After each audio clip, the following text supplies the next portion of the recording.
In this video, we're going to talk about Markdown, and you may think, I know a bit of Markdown. Did you know there are some really cool features like actually having a diff in your Markdown?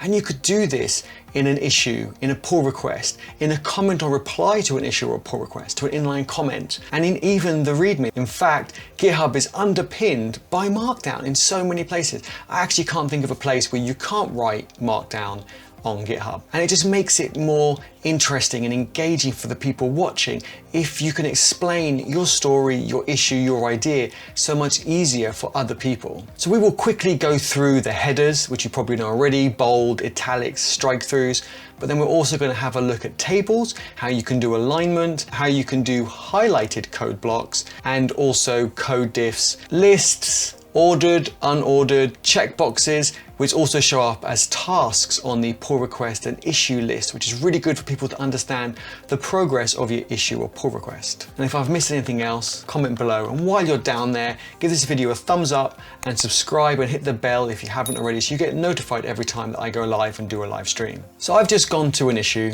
and I've put in some Markdown. As you saw a moment ago, we have heading with one single hash, heading 2, with 2 hashes all the way down to 6, just like H1 to H6 in HTML. Then we have the bold and italic and strike through, but it is really good to be able to write this without the helper icons. Bold, double asterisk, italic, single asterisk. There are alternative ways you can do this, but this is my preferred way. Then you've got the strike through, which is double tildes on both sides, and be wary with strike through. It does make it difficult for people to read, so don't overuse this. Use it when it makes sense. Now we've got a table that you saw a moment ago. First column is left aligned, second column is centered, and then a third and fourth column are right aligned. So if we hit preview, you'll be able to see that column 1 is left aligned, column 2 is center aligned, and column 3 and 4 are right aligned. Did you know you could do that? I told you there'll be something in here for everybody. I actually took this code from one of our community's open source project.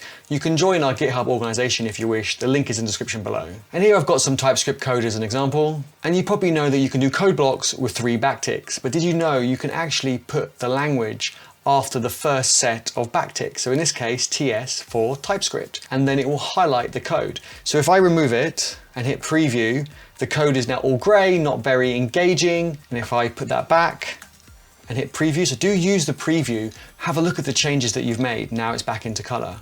And underneath that, we've actually made some changes. Rather than saying, this is what it was before, and then write a heading that says, this is what it is afterwards, and you end up with 2 code blocks, you can actually have a single code block and highlight with red and green what is removed and what is added. So if we go back to the edit, and with the code block type, all you do is put a diff, and then in there, anything that doesn't have a plus or a minus just becomes unchanged. And then you put a minus at the beginning of the line to say that's the line that's being removed, and then you put a plus to show the line that is being added. And then when we hit preview again, you'll see this lovely red and green and then lines that are unchanged. What about lists? So if you want to do an ordered list, you can do item 1, 2, and 3, and 4 as I've done here.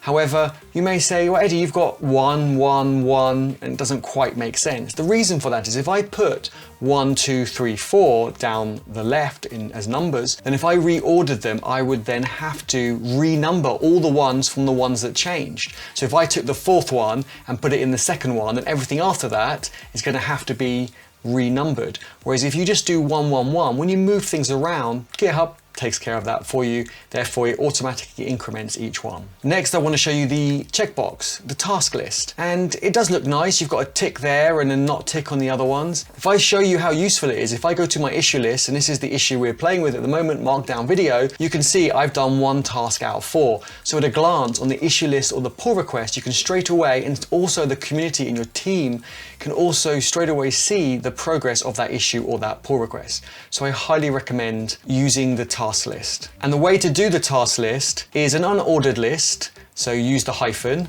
and then it's square brackets with a space in it to say it's not done, and an X in it to say it's done. And that's it. So you know most of that already. The last couple of things I want to show you is quotes. If you're creating an issue or pull request and you're saying following our discussion, it's really hard for the other person in the community who might not have been involved in the discussion, or even the maintainer who's probably involved in many discussions per day. If you say following our discussion, they might think, well, which discussion? I've had so many. So what's really good is to copy and paste the discussion and mark it as a quote. Therefore, everyone knows what the actual discussion was, and then you can write your comment afterwards.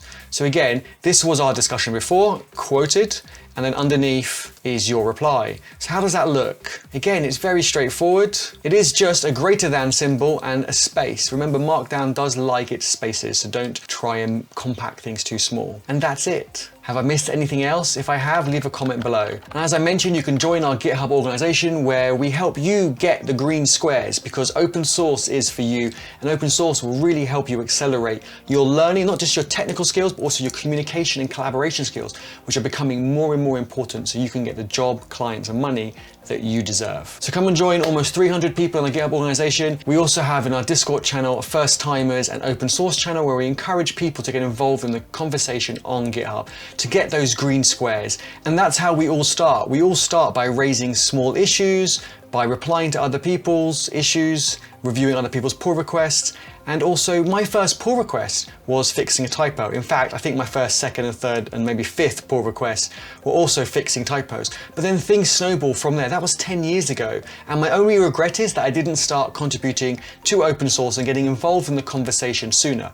Now with GitHub, it is so much easier. 10, 11 years ago, we didn't even have Git or GitHub. So it was very different landscape. Now there are other challenges, but the community and I want to help you get into open source. So just get involved in the conversation. Get that green square today, and tomorrow the green squares will come quicker and the clients and jobs will come after you, because they will see your activity on GitHub, and not just your coding, but also how you collaborate and communicate with other people. If you want to join our GitHub organization, there's a link in the description below, and then just raise an issue on our support repo. There is a type. In fact, let me show you.